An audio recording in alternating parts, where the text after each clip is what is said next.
Okay, Assalamualaikum warahmatullahi wabarakatuh. My name is Muhammad Amdan Afdzulah, and I'm from Muhammadiyah University of Surakarta. And here I want to explain my paper about structure of negotiation language used by seller and buyer in the markets of Surakarta with different ethnic background. At the first introduction, research on negotiation language in Surakarta markets highlight the variation in linguistic practice among different ethnic groups. Markets such as Sidodadi, Gede Clever, and Triwindu showcase difference in communication strategies during negotiation, but oral and written negotiation language involves an exchange of ideas and compromise to reach a mutually beneficial agreement. Ethnic diversity in Surakarta markets influence the structure of negotiation language. Moreover, translanguaging or language switching frequently occur in the communication between different ethnic groups in this market. This practice serves not only as a communication tool but also a reflection of ethnic identity and the effective strategy in negotiation. The structure of negotiation language generally follow the pattern of orientation request over an agreement, but its implementation is influenced by ethnic background. And next, research purposes. The first, to identify the variation in negotiation language used in Surakarta market, particularly in markets such as Sidodadi, Gede, Priwindu, Clever, Ngarsopro, Sekaten, and Kliwon, and how this variation is influenced by the ethnic backgrounds of the trader and buyers. And the second, to analyze the structure of negotiation language used, including the states of orientation, request, over, agreement, and how the structure varies according to ethnic background. And the main theories used and the mindset. According to Jonathan, language variations are influenced by four social factors, namely participant, who is speaking and to whom they are speaking, topic, what are they talking about, the setting or social content of the interaction where they talk, and function, why they talk. And next, according to Sumiati, the structure of negotiation in market follows a general pattern involving the stats of orientation, request, over, agreement, and closing. Methodology or this research employs a qualitative approach at obtaining in-depth data on various phenomena found in the field. According to Molong, qualitative research seeks to understand the experience of research subjects such as behavior and perception. To detailed description in national context is appropriate method. The research focuses on observing and describing the interaction between sellers and buyers of different ethnic background in traditional market in Surakarta. Data was collected through interview and field observation without the use of measuring instrument aligning with the inductive and linear nature of qualitative research. The study spans 4 months, encompassing preparation, data collection, processing, and report writing. And the result of this study showed that the negotiation language used by seller and buyer in Surakarta traditional market is influenced by their ethnic background and social cultural dynamics. At the first result, we linguistic pattern in negotiation language in traditional market in Surakarta at Pasar Sidodadi, Japanese at the Ngoko level is used in price like Pinton and Mattersuon, reflecting the intimacy and shared cultural background between buyer and sellers. In contrast, code switching between Japanese and Indonesian, such as the use of modern sagot, signifies both politeness and balance between formality and familiarity. This linguistic adaptation highlights how social identity and relationship are negotiated in market interaction. And next, the conversation at Gede Market. So language variation influenced by ethnic background, which a mix Mandarin and Indonesian. In one instance, the buyer used price like howdy and CCA, reflecting Chinese ethnicity, while the seller responded with Indonesian and the respectful greetings, Chi. Code switching, including the use of Kamsia, Tengyu, highlight how participants adapt language to reflect cultural identity and maintain politeness in business interaction. And next, at Pasar Triwindu, subtle Javanese grammar like kulo, mongo, and mater suwon reflect politeness and respect for local custom in interaction between buyer and seller.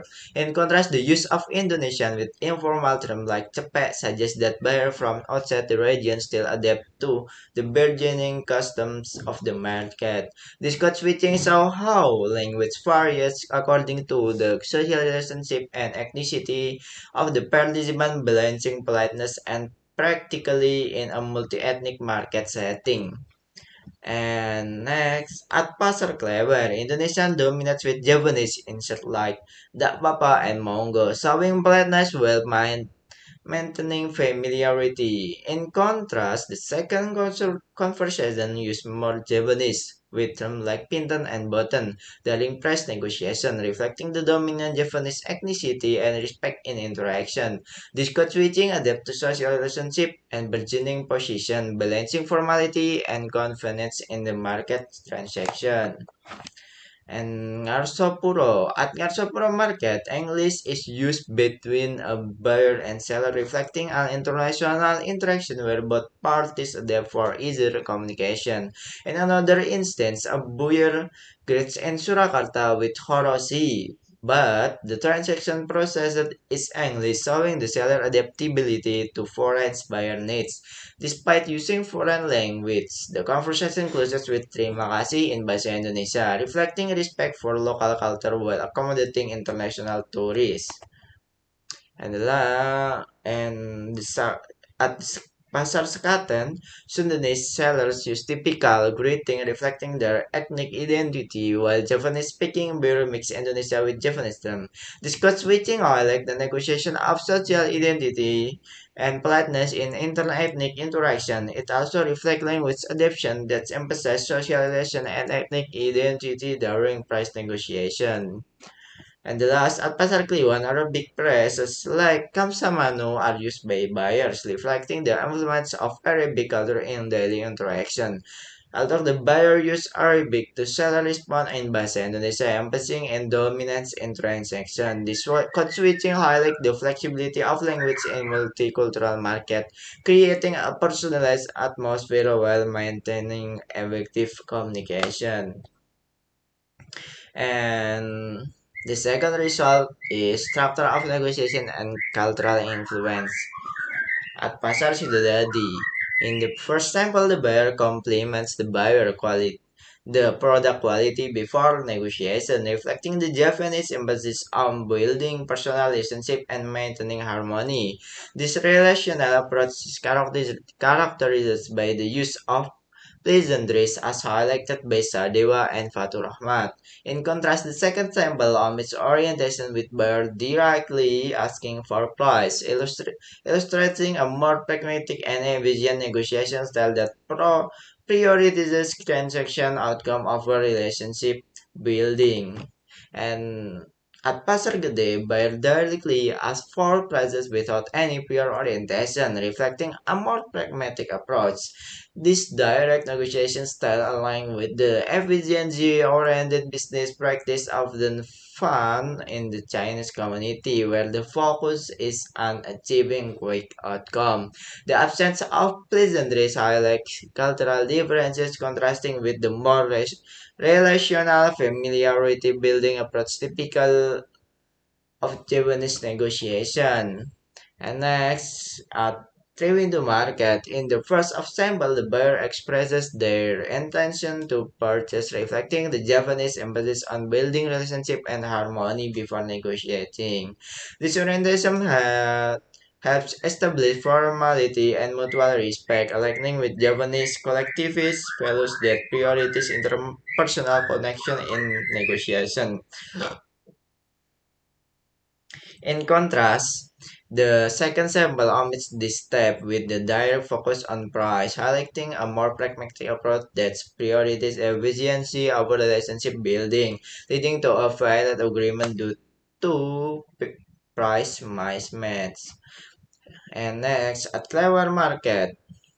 In the first sample, the seller compliment the buyer and the product, reflecting Japanese cultural emphasis on friendliness and building relationship before negotiation. This approach align with the nature of Japanese market interaction, where creating a comfortable atmosphere is important. In contrast, the second sample skip this step, focusing directly on the transaction, reflecting a more pragmatic cultural background that values efficiency over interpersonal connection. And at Ngarsa Market, the direct negotiation style in Ngarsa Market characterized by the absence of orientation of pleasantries aligning with costing, finding that cultural background influence negotiation approach. In interaction with foreign tourists, the focus shift to efficient for functional transaction rather than relationship building. Liu highlight that in the cosmopolitan market, the relational aspect diminishes, prioritizing weak deals and price quotes just to accommodate this diverse visitor.